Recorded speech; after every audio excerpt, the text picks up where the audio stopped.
and it says we're live now. You know, you should really prepare your children to play pool or poker. Honestly. Golf. Golf. Yeah, Golf gives all the scholarships. Right. But I think Yep. they could really make they could really pay for the college Yep. if they were able to. I've got the audio all the way down. Poker. They Blackjack. hustle people playing pool. Yeah. I thought my Can you hear? Can you hear us? I mean, poker Can you might hear not it? be You so shouldn't be able to. Might as well get ready to play video games. Make a lot of money doing video Hey, games. according to my son, he's We're going to be a good. professional You just Fortnite. to see if she You can never hear us know. because we've got the audio all the way down, which is good. Good. Okay. Good. All right. Hey, thanks. All right. Appreciate it. I'm gonna go be like surveillance man and sit in the parking lot watching on phone. Well, Justin Balkan from Channel 13 is gonna for the research of that. Hey, Brandon, It is streaming.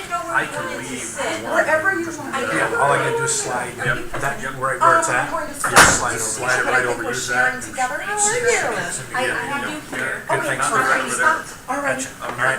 Thanks. So nice. I'm sorry you don't have the placard for you yet. I'm sorry if I don't have a placard for you yet. Amy, when we How you finish. gentlemen doing today? Good. I'm okay. I put this. I'm going to pull up my notes from what we started our meeting the other day. So they're like this big bullet points, and that's where I'm going to kick off. Yes, because that way gives them an And we'll work opportunity through it. to do what they're. Tomorrow you're talking And about? then encourage them to do Today. right Tonight. Oh, I'm sorry. I'm Presentation. sorry. That's okay. I was thinking meeting. There's Oh, what you're another talking meeting? about. No, we're good then. Okay, and then, What? there's no one sitting here, but we're gonna run the. Presentation and Zoom. Okay, so you got it. I think right there. Anything, Mark? That's the social castle. Yeah, yours probably doesn't count as He much. was kind of like, try it. On the east side, one that was contiguous. She couldn't. So there are directions on the. Hello. That's good to know that. Yes, I've interviewed her myself, probably 2 times. You can have this spot. I don't understand. Yeah, do you think you should, I didn't know, we were just trying No, I think to, that's good. I like the two suits can sit Where's the together. camera? Pointing at that. It's right here. It's on Right? you. I would like to be here. Then. Battery's not gonna. No, it's not. We should put you front and center right there.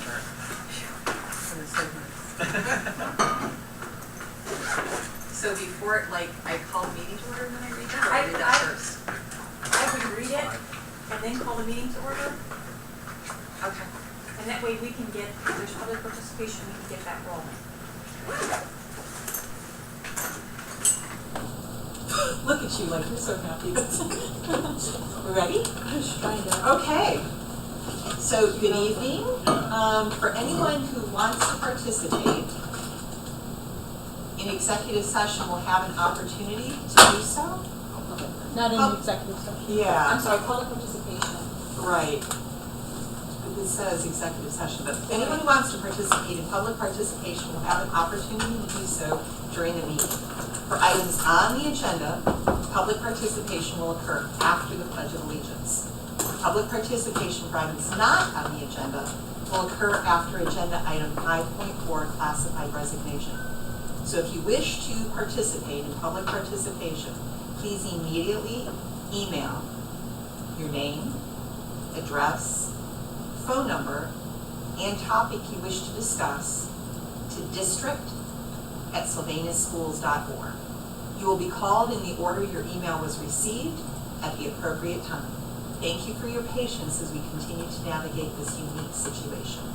So again, public participation, please send an email to district@sylvanusschools.org with your name, address, phone number, and topic for discussion. And with that, welcome everybody, and I will call this June 8th, 2020 Sylvania Board of Education meeting to order. If you'll call the roll, please. Vicki Donovan Lyle, Here. Julie Hoffman, Here. Shannon Sapersky, Here. Bruce Lanslitsky, Here. Greg Feller. Here. With that, we'll stand to say the Pledge of Allegiance for the first time in like 3 months. I pledge allegiance to the flag of the United States of America and to the republic for which it stands, one nation, under God, indivisible, with liberty and justice for all. said it each time. We just did it. I know we did, we just had that over there, and I would be remiss if I didn't thank our incoming superintendent, Dr. Veronica Motley, for traveling to be with us at our first in-person board meeting since our shutdown in COVID. So thank you for being with us this evening, we sincerely My appreciate pleasure. it. Welcome. So first, opportunity for public participation. Not having any, we will turn to you, Jane. Thank you. I am seeking approval on item 3.1, which is the acceptance of a Hoyer lift and treatment link for the Disability Services Department. And that is from Mr. Darrell Alt of Progressive Therapy Alternatives. I'll move approval. I'll second. Any comments or questions? Call the roll, please. Julie Hoffman, Yes. Shannon Sapersky, Yes. Vicki Donovan Lyle, Yes. Bruce Von Slutsky, Yes. Greg Feller, Yes. Thank you. Item 3.2, this is our annual contract with the social services for the Arab community. We do this each year, and they help us with translation services and supporting our ELL families. I'll move. Go ahead. I'll move approval. I'll second. Any comments or questions? Yeah, very thankful for them. Very thankful for the services that they provide. Look forward to that continuation. If you call the roll, please. Bruce Von Slutsky, Yes. Julie Hoffman, Yes. Shannon Sapersky, Yes. Greg Feller, Yes. Vicki Donovan Lyle, Yes. Thank you. Item 3.3, I'm seeking approval for our student fees for the 2020-2021 school year. I believe we had a first read at the last meeting, and this is the time that I'm seeking approval. I'll move approval. I'll second. Any comments or questions? Are these lower than usual? The elementary fees are lower. I was So gonna it's say, I'm budgets are like, I've focused never on- paid under $10. We didn't purchase foundations, we didn't follow through with that Okay. one. And then the new big ideas, workbook, or the new big ideas math doesn't have a workbook, so there's no workbook fee for Oh, math okay. either. So they will be lower this year. Okay. Really what Shannon's saying is, I finally don't have a kid. I know. Paying like Less $40 a year. Right? 15 years later. Yeah, it's $9.50 now. Yay. $4. Other direction. Awesome. All right. If you'll call the roll, please, Lisa. Julie Hoffman, Yes. Greg Feller, Yes. Vicki Donovan Lyle, Yes. Shannon Sapersky, Yes. Bruce Von Slutsky, Yes. Thank you. And item 3.4, we wanted to have a discussion tonight regarding what school might look like next year. We do have a task force that has been formed with members of our teaching staff, our administrators, and a couple of our board members, and also our new superintendent. So I am actually going to toss this over to Dr. Motley and also maybe Mr. Xeroff, because they're going to also working together to look to what we're going to do for our next school year. Thank you so much, Jane, and good evening, everyone, once again. It's been my pleasure to actually have the opportunity at this transition time to participate on the Restart Committee, the task force. The task force consists of teachers and administrators, central office folks from across the district. And we've really had some very strong dialogue that really outlines what we can do, what we think we can do, what we want to do, all of which is very important because really the way we feel we would like to have our students back in class in the fall. That is our ultimate goal. To me personally, I feel that's where the magic happens, is in the classroom. There isn't a replacement for a master teacher. And so in working with several school districts, in my current position I have the opportunity to really interface with school districts in Northeast Ohio, a number of superintendents there, as well as Northwest Ohio. I would probably say close to 50 different superintendents, different districts, in addition to local legislators that serve in some of the meetings, university folks that are participating in some of the meetings. So we're really getting a 360-degree opportunity to see what are on the minds of our folks, including our parents, from a survey that we were able to place in the hands of our parents across the community to get their feedback, hearing what the Ohio Department of Education may think or feel, as well as the influence of not only our local health department, but our state health department and the health commissioners in the area. The one thing I think our primary goal is to be able to communicate to our families sooner than later what the plan is. We are not going to wait till August 1st. We don't want to even wait till July 4th. We want to try and have something in place. But in order to do that, I think one of the things we need to do clearly is look at more than one option. We can't design and put all our eggs in one basket right now. So what I've recommended to our committee and our task force is that we have almost like a traffic light approach where we have red action or type of effort, which really means we're going to be strictly 100% remote learning. In lieu of a lot of the interactions that folks have had with a bit of civil unrest lately, we could see a spike. We don't know, but we still need to be able to plan for RED, which stands for truly 100% remote, in planning and what we can do to increase the rigor of what instruction looks like at home for all our kiddos. The yellow option, I believe, and it may be posted in here or not, I'm not sure, but I can scroll down in my notes. Yellow really looks at a hybrid where we have a combination of some on-campus direct instruction combined with online instruction. So that would be yellow. Green is really full boat. We're back to school 5 days a week in classrooms, and that's what we really want for our folks, our children, and I think that's what our parents want.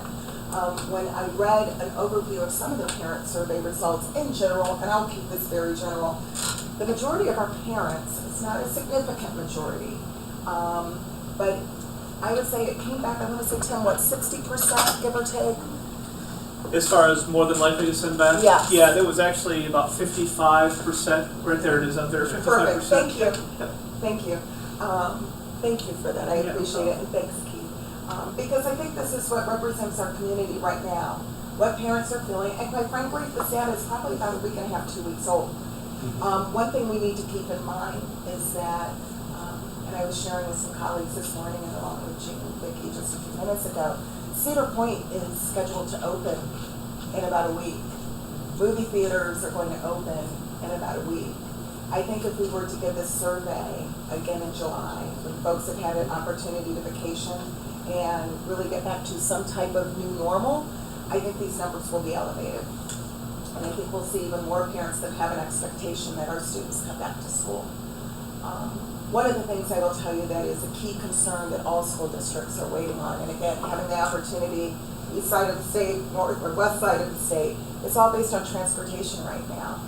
One of the things I shared with the task force committee, and Keith will also be able to speak to this, right now it's one student per seat, but every other seat on a bus, unless the students are from the same family. And so we get that, but what does that look like? Are we really going to be able to run shuttle runs of multiple routes to get our students and kids on time? The answer is no, right? So the next thing we heard is one student per seat, but not every other seat. That's the next thing we've heard that I believe they've rolled out. I will say the governor has turned over all the recommendations to be made in regards to health concerns as it relates to COVID to the state health department. He has taken it out of the hands, at least that's my understanding, of the Ohio Department of Education. So when they sent out that first round of guidelines, that is now pretty much kibosh.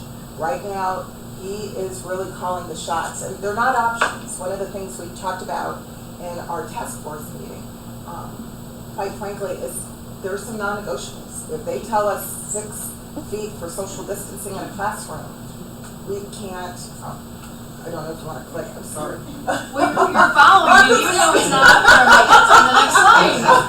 She has it memorized. I was kind of going within my head. I've been inundated with this information, but what folks are looking at is how can we work with the health department. We will be mandated, similar to what we had to do with our graduation, and we will have to be approved with our local health department. I was in a meeting last week, and the health department, local health department, both Lucas and Wood County, are getting the information as we're getting the information. And so they're frustrated. But I'm confident that we will have more information sooner than later, because we're really, I believe, reaching a tipping point where Universities are opening up. Ohio State just sent a letter, I believe, last week saying, yeah, kids are coming back. Again, when you have all these options, I think it's going to be a hard-pressed decision to say what we can't do for transportation. Personally, my concerns are, I can't imagine a kindergartner or first grader, number one, keeping a mask on all day.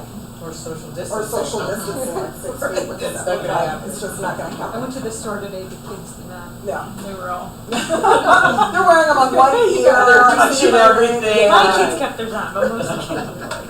I will say, and this is part of our discussion with our task force, is some districts are looking at modifying their calendar. And it's more so to something really, we've had several conversations surrounding a learning management system for our teachers.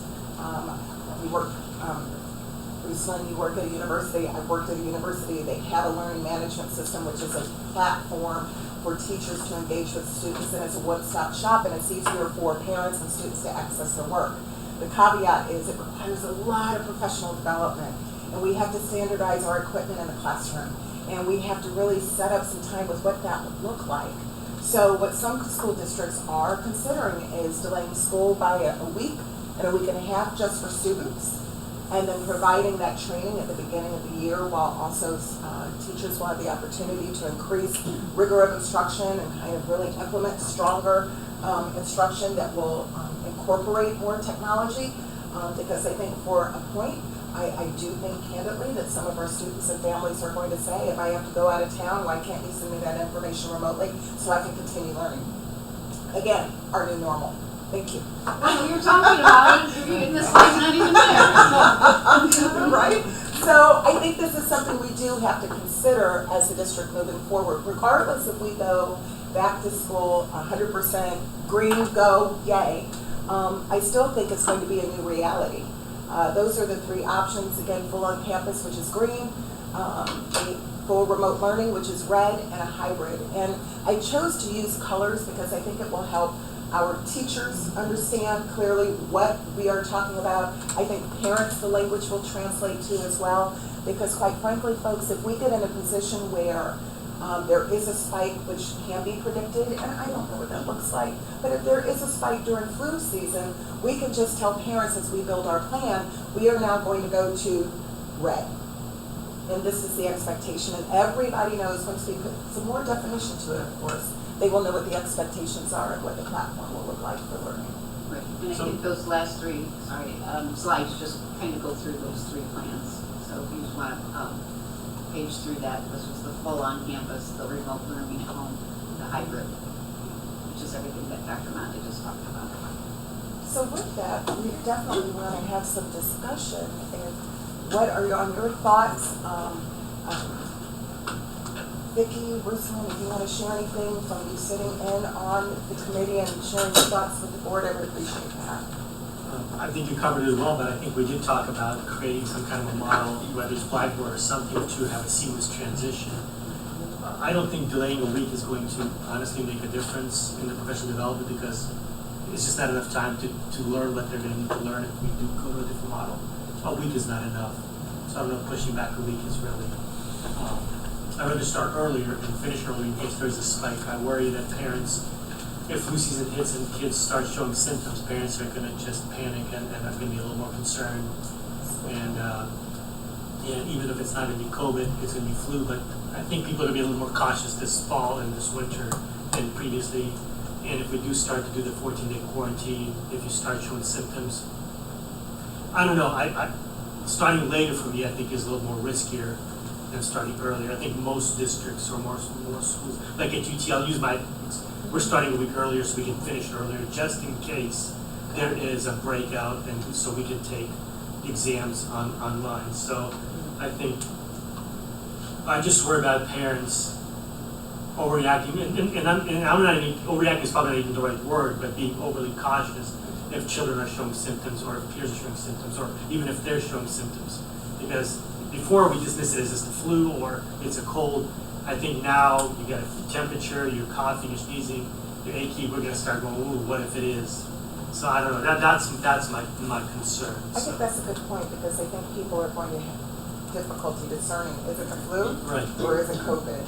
and jumping to it's COVID and then it's not COVID and getting into that cycle and wondering. And the other piece we have to think about with that is not just for our students but for our staff. Right.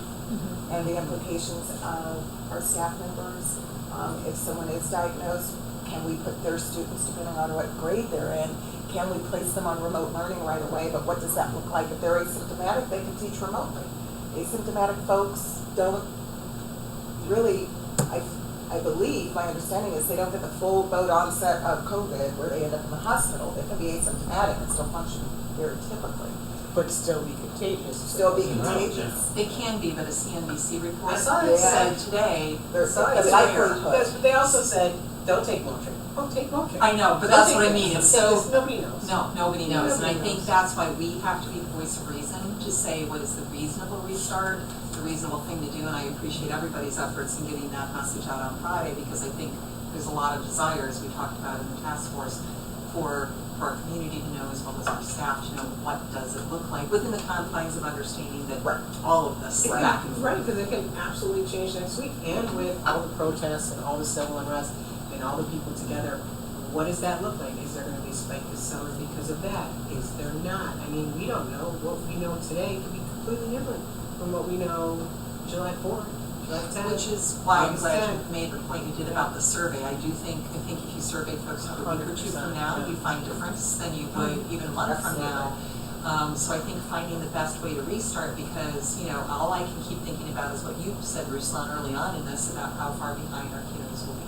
They may have had the best of experiences in their remote learning within our district, and I think it's going to be a big challenge within classroom settings to really assess where everybody is coming in and moving forward to get them to where we want them On to the be. catch-up, they're gonna have. Well, and it'll be definitely, the expectation will be, which has been in the past, but I think this presents a new reality for a variety of school districts. Now there will be more than 1 year of growth in order for our students to be exposed to all of the curriculum that they missed.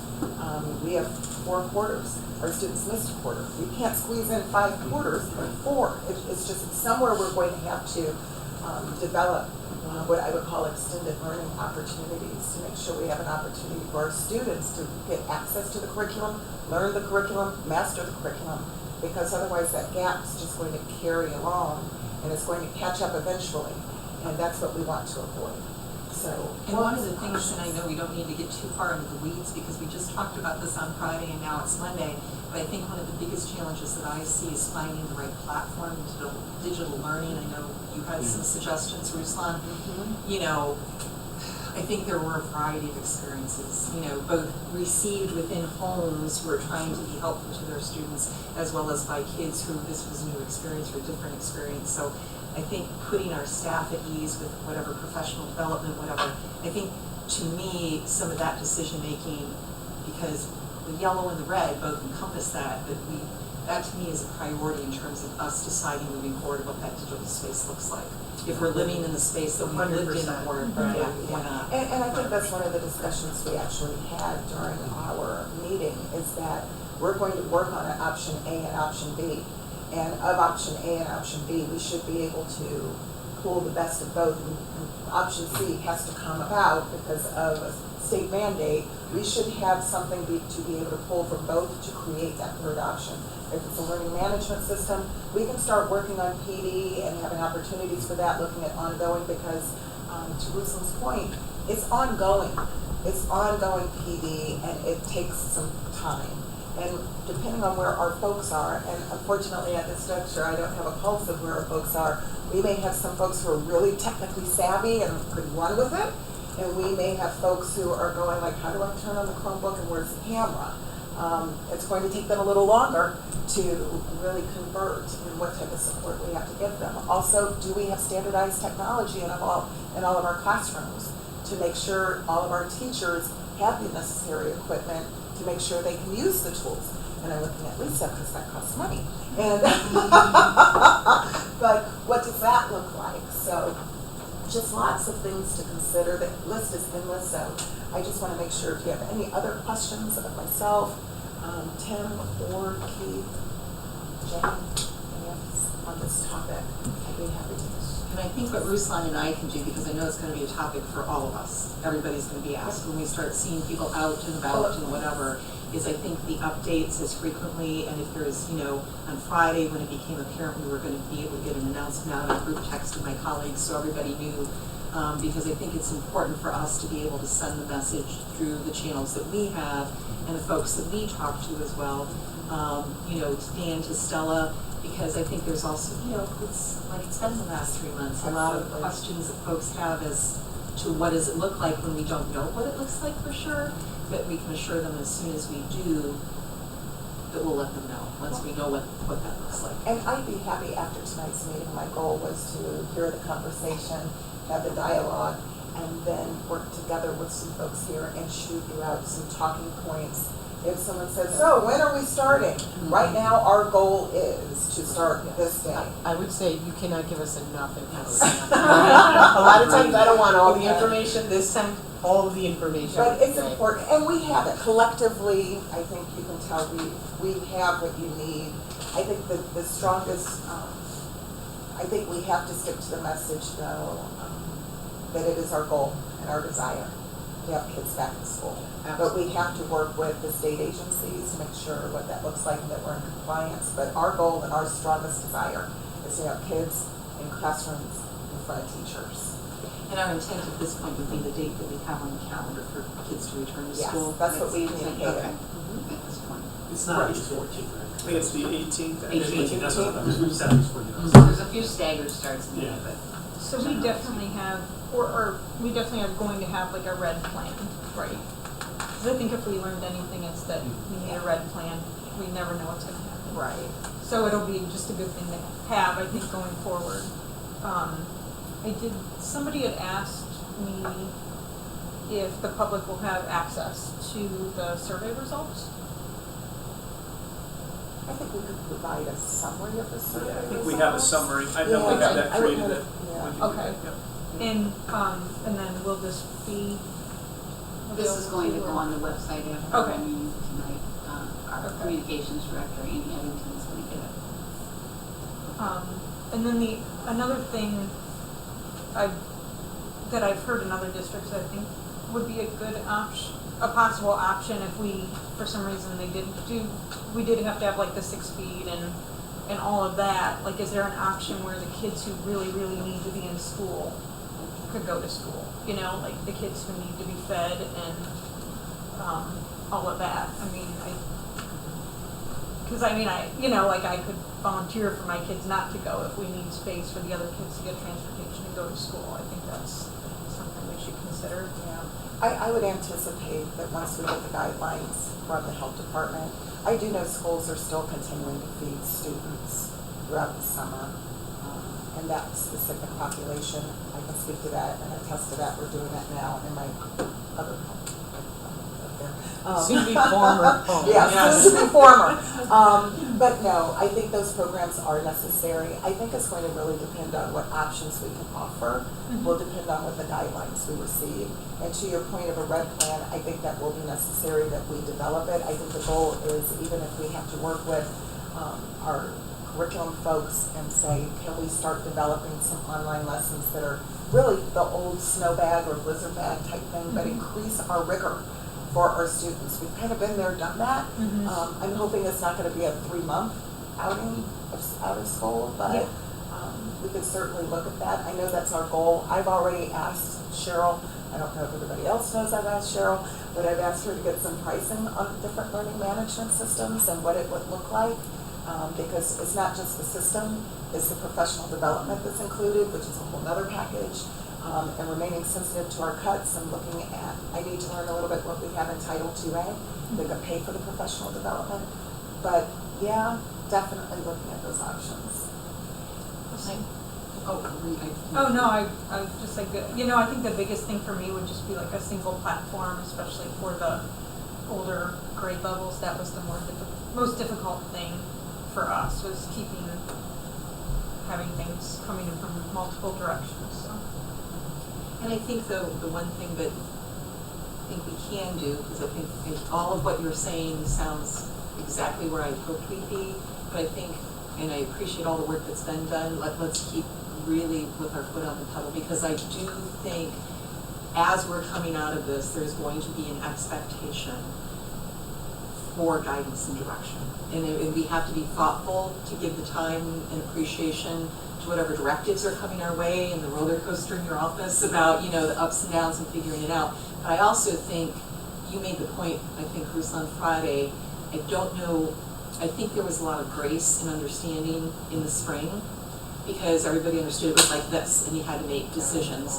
I think it's incumbent upon us to make all of the decisions to the best of our ability, as thoughtfully and as timely as we can, but to make them and to keep moving forward, because I think people are going to gravitate toward whatever the new normal is and expect that we will be in that same step with them. Understanding that if something goes sideways, a second wave, the civil unrest cause, whatever, everybody will have to pivot, but I think we have to remain firm in our conviction. I'm glad we're meeting again tomorrow to just keep moving forward, because to me the time is of the essence. June 8th to August 18th sounds like a very long time, but it's like, It's a minute. Well, and I think having contingency plans, if we have to pivot, okay, if this happens, we're gonna go this way, here's what we're gonna do. Which it sounds like that's what you're doing.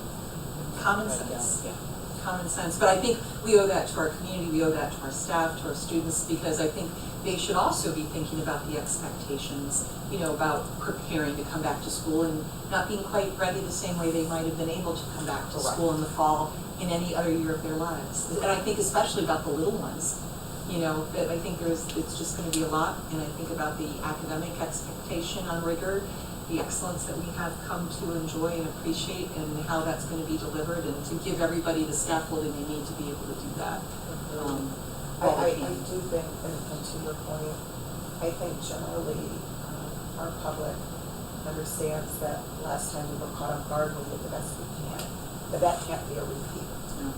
Cannot be a repeat. Our community has higher expectations, as they should, and we have time to plan. I know one of the things that I hope to discuss is actually what we're coining curriculum writing academies that have teachers that are able to come in and start writing things, writing lessons of those essential content standards that will keep the momentum going. Because you can't get too broad, but if it's the essential content standards that our students need to know in specific classes and maximizing the online resources that we have that are free. I think I shared with the committee, College Board has a plethora of resources for all students in AP classes. I think the area that might be studio art that may have the least amount of resources, but it's studio art, so it's a little different. But I will say they have a plethora of resources that will continue to have for our students. But how do we get that to students? How do we get that out to families and make sure? Because quite honestly, they should use them anyway. Even if we are in a green environment, those resources are strong resources as a result of COVID. We should use those to maximize our students' experiences. You know, so I agree, Brian. I think the resources are great, and I think they're, you know, well needed. But I still think we need interaction, and we need teachers to scaffold. And I would love us to figure out a way to get teachers to be able to video their experiences. And we talked about that on Friday. Not even video the lessons, but just if we are going to read, and we are going to then simply from 8:30 to 9:30, that's your class, zoom it in. Or if we do Blackboard, there's an option there. So you can still hold class, you just hold it virtually. And I think that's where content could be authentic, and that's where, you know, like you said, the magic can happen. I think that interaction is priceless. It doesn't have to be face to face, it could be online. That's correct. And I think if we can get to that point, we don't have a lot of time, I understand that.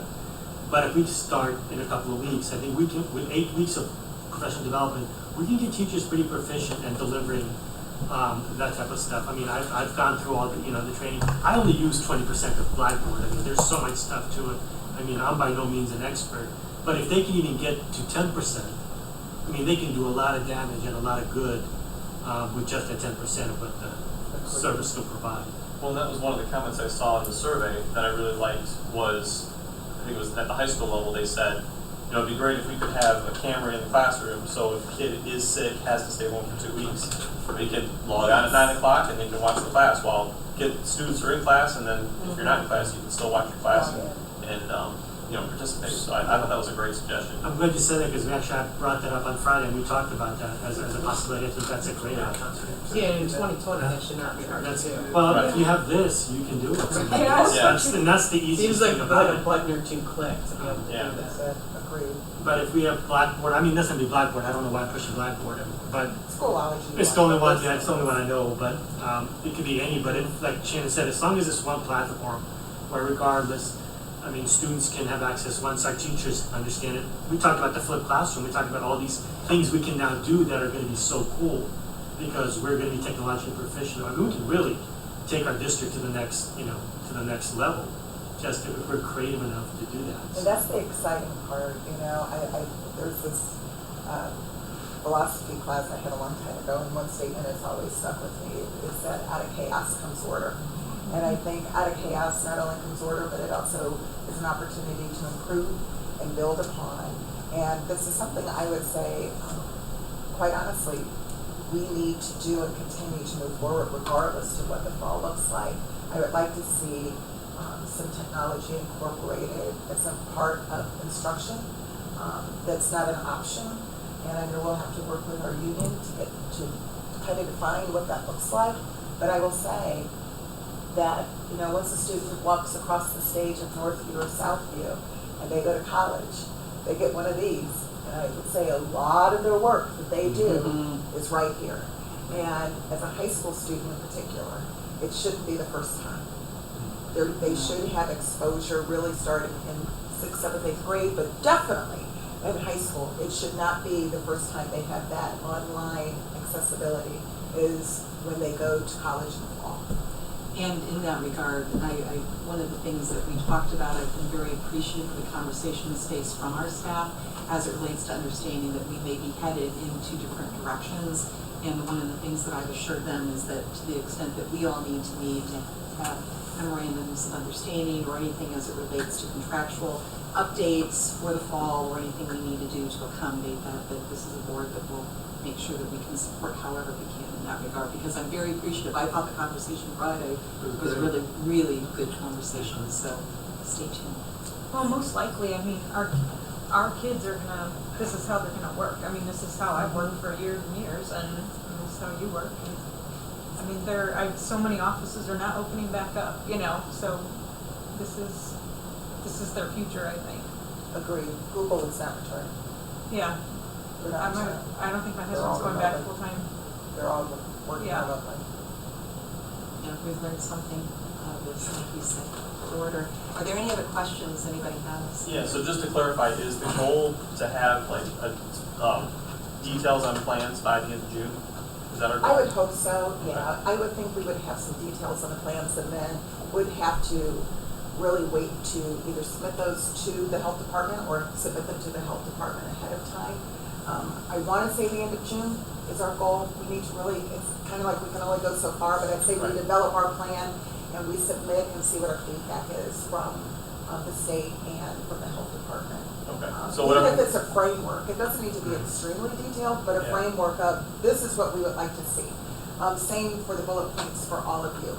We're going with a traffic light model. These are the definitions of those models. Here are the considerations for these models. For example, transportation, no transportation for red. What does that look like for social distancing? Almost a triangulation of preventative steps, what do we need? What if something happens that spirals us into a certain condition? What will we need?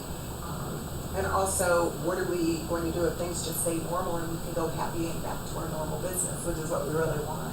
So it won't be it will more or less be a framework more than anything that we submit.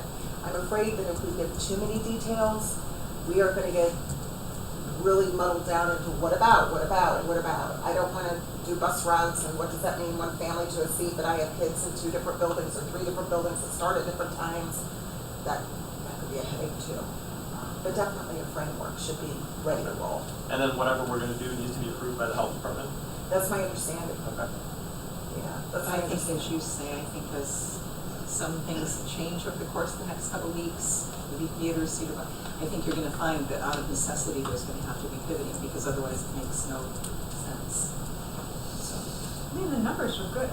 It was almost 90% of people said yes or maybe coming back, so that's, And again, that's gonna be different now. Yeah. 'Cause now we've all been out of our house. Sometimes I go, Yeah.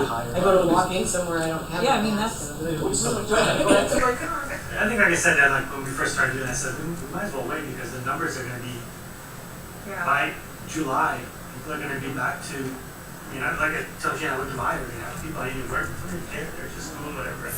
So I think we're getting much more comfortable, and people are just gonna be much more relaxed. Or the people who already have said, please take my child, Well, yeah. right? Well, they're gonna do Ready to bring them back. I was helping my friend like pack up her mom's house and, you know, they're gonna sell it and a realtor came and I'm walking out and they're shaking hands and I was like, we're shaking hands. What? No. And she said, and she honestly said, oh no, I'm hugging everyone, I'm shaking hands, I'm very healthy. I bet that's my cousin. Oh my gosh, is that your mother? Probably. I was like, are you kidding me right now? I No, know, but I shut my mouth and walked away. I've seen that too, and I've seen that at Planet Fitness, and I've seen that at the pool. People are hugging, people are shaking hands. Why would you see it? Why is that necessary? So I was at Hunter's, but I don't know. Right, Yeah, right, but I was surprised because like, you know, Yeah. guys at the gym, you know, they're high-fiving. I mean, so I They're think, touching hands. Right, and so I hugging, think, you know, unnecessary. so I think we've kind of mentally have kind of reverted back a bit. So I don't know, I think we're definitely relaxing. At least you're with me. Well, great discussion, everybody. Ruslan and I will continue to keep you apprised too, and then if we can get those bullet points, that would be fabulous for our conversation, and perhaps we can share those with Dan and Stella also for, you know, dissemination to their folks in terms of, you know, there's a lot of conversation amongst everybody about what things will look like in the fall. So I think that would be the most efficient way to keep everything moving forward. But otherwise, thank you very much for the presentation. Thank you, Jane, Tim, Keith. I know Lisa, we've all been running speed sound, getting graduation to happen, and then we turn the page, and I think they said the avalanche was behind us, and you're like, no, it's still in front of us. And I'm like, yes, you're right, it is. So, with that, we are with you, Keith. Thank you. I'd like the board to consider tonight, on a consent agenda basis, items 4.2 through 4.9 on the license side. Those items cover staff to increase teaching positions, new teachers, unpaid leave of absence, national board certification, extra duty, intervention, ESY services, that's extended school year services, and substitute resignations. I'll move approval on a consent agenda basis, items 4.2 through 4.9. Second. Any comments or questions? I do have a couple questions. What is the national board certification? Take it. Yeah, I didn't think you would want to. But no, those are just. I can, but you can. Those are just, it's licensure, they're national board certified teachers. We have it for psychologists as well. Part of our contract, if they have that licensure, and they provide like 2 professional developments, it's $750 stipend per presentation or professional development they do, so. I mean, one of these teachers is retiring now? So Correct. is it like So for she before? did it, yeah, Okay. she did one, she actually did some parent meetings and Okay. in math, with like her students, her 8th grade students, and just talked about different Gotcha. processes with her math classes, so it's pretty effective, yeah. And then the German's going back to full-time, is that we have more German students, or, I assume? Yeah, and that was part of the plan with the elimination of the Chinese as well. Okay. Yeah.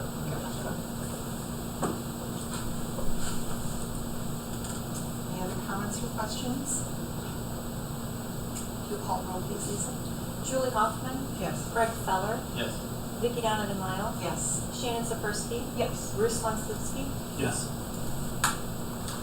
Thank you. Also, I'd like the board to consider tonight as a consent agenda, items 5.2 through 5.4. These items are on the classified side, and they cover retirement, unpaid leave of absence, and resignation.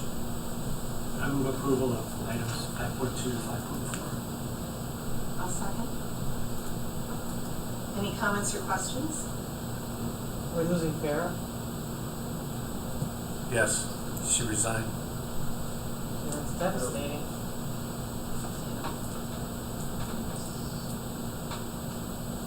Sorry to see that. Me too. If you'll call the roll, please. Ruslan Slutsky, Yes. Vicki Donademile, Yes. Julie Hoffman, Yes. Shannon Sapersky, Yes. Greg Feller. Yes. Thank you. Okay, so this would be the second opportunity for public participation for non-agenda items. None? Okay, Tim. So then I move that we adjourn into executive session for the purpose of Consideration of the purchase of property for public purposes and preparation or for conduct with public employees concerning a compensation or other terms and conditions of employment. So moved. Second.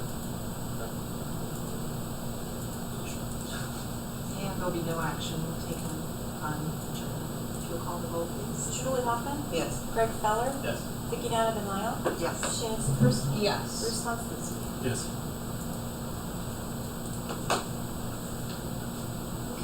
We out. Are we out? We over. Are we out? It was Dan Greenberg, but anyway, Okay. Wait, what happened? Dan wanted to speak, but then he sent another email that